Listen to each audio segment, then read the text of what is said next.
They love him and he loves them. And Nigel Mansell comes out of Luffield 1 into Luffield 2, which is the last corner but one. They're breaking ranks. The Union Jacks are waving, and Nigel Mansell wins the 1992 British Grand Prix in terrific style. Hands off the wheel. He sees the opportunity to become the world champion getting greater and greater as he completes that winning lap, and is now on his wind-down lap.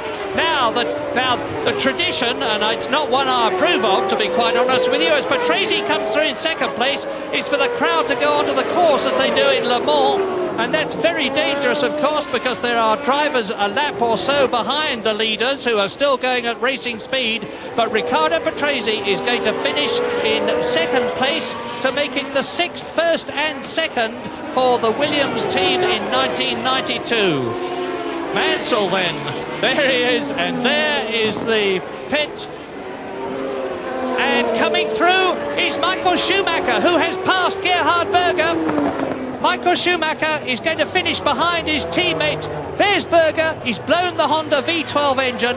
Mansell wins. Patrese second. The Benettons of Brundle and Schumacher move ahead of McLaren in the Constructors' Championship as Schumacher dramatically takes Berger on the last corner as the Honda engine in the McLaren blows. And Gerhard Berger finishes in fifth position, and Nigel Mansell, now let's see, as he is followed very, very appropriately by Damon Hill, who has just finished his first Grand Prix.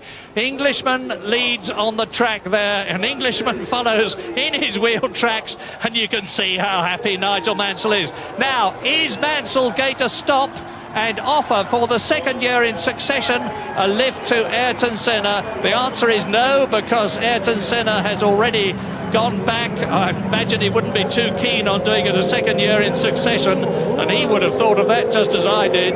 Well, the crowd must keep off the course. Doesn't mean to say they'll do it. They are already all over the course in the start and finish position. But Mansell now is savouring this, and justifiably so. I would love to be on the car to pits radio, because Mansell is quite a chatty chap during the race, and there's a constant flow of conversation between him and the pits. And they're seeing now their hero come through. If he gets back to the pits through this lot, I think he will be doing extremely well. What a wonderful sight. This is Nigel's seventh win of 1992. It raises his World Championship points score to 76. His teammate Riccardo Patrese, by finishing second, gets another 6 points to give him 40. So Nigel now leads the championship by 36 points after race 9 in this 16-race World Championship Series, with the races in Germany in 2 weeks' time, Hungary, Belgium, Italy, Portugal, Japan, and the marvellous wind-up at the end of the season that everybody loves to go to, the Australian Grand Prix at Adelaide. Will he be world champion when the series reaches Australia? Well, there is still a long way to go. He's got a massive lead, but it is not an unbeatable one, although it's certainly looking more and more like it race by race. Since Thursday morning, the crowds have been pouring into Silverstone. This is what they came to see. This is what they have seen.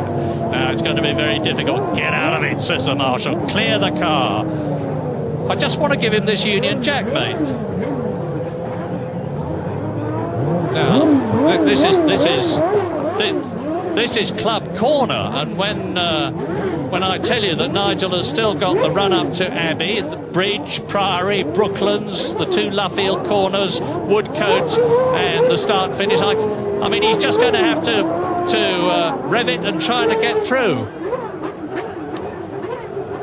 But I can't see the crowd parting. They're round their idol. They're within touching distance of him. They ought to give a big hand to Damon Hill, that you can see in the centre of your picture in the multicoloured Brabham with its new livery. And now I say again that the British Grand Prix of 1992, round 9 of the World Championship Series, has been won by Nigel Mansell, 39 seconds ahead of his teammate Riccardo Patrese, with in third position in the Benetton Ford Martin Brundle, his third place in succession. Third in France, third in Britain. Martin Brundle is not on his way back, he's back. And Michael Schumacher in fourth position in the second Benetton Ford. And look at Nigel Mansell now. He'll be boiling hot inside his racing overalls and inside his fireproof underwear. But he won't mind. Gerhard Berger finishes in fifth position. And in sixth position, it's Mika Häkkinen. Michele Alboreto seventh, a lap behind. The first six all finished after full distance. And if I was Mansell, I would be getting worried. I've been up and down those steps for the last 2 days, and I can tell you that they take a bit of climbing.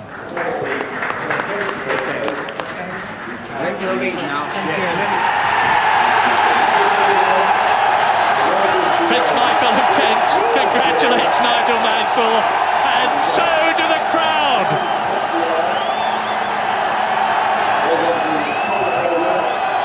This is what we saw last year, and we're seeing it again.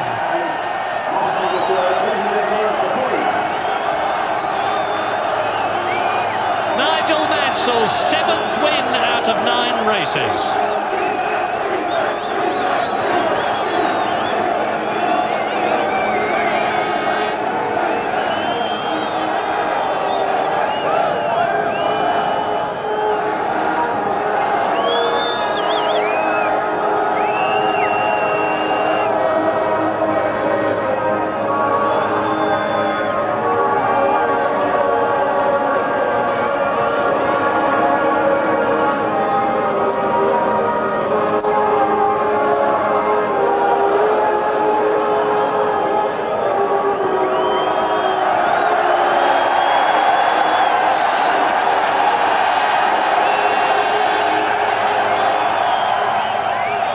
Tears of joy go down Nigel Mansell's face, and there's a break in my voice, I'll tell you. With, for the second week in succession, the same 3 men on the podium. Prince Michael, that's it! That's the winner's trophy. And those 3 men, winner Nigel Mansell, second place Riccardo Patrese, third position Martin Brundle. As Geoffrey Rose, the chairman of the Royal Automobile Club, gives, and that is Mr. Kenneth Clark, who's given Riccardo Patrese his award. And Martin Brundle, so it's 2 Englishmen on the podium for the second week in succession. Mansell wins, Patrese second, Brundle third, Schumacher fourth, Berger fifth, Häkkinen sixth. And just listen to this. Oh, it's champagne time. Take that, Martin Brundle, and you can take that back.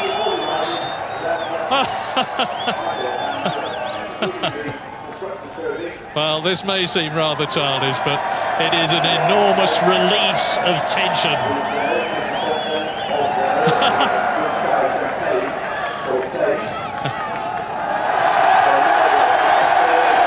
If ever I have seen a look of pure, unadulterated joy, that is it.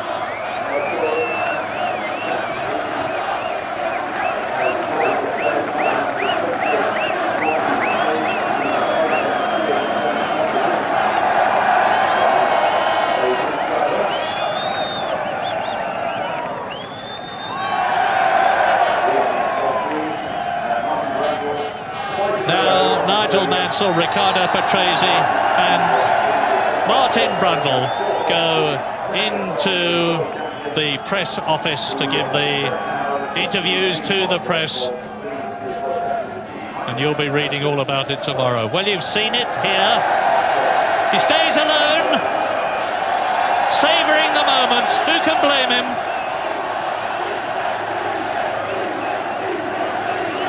What an incredible sight.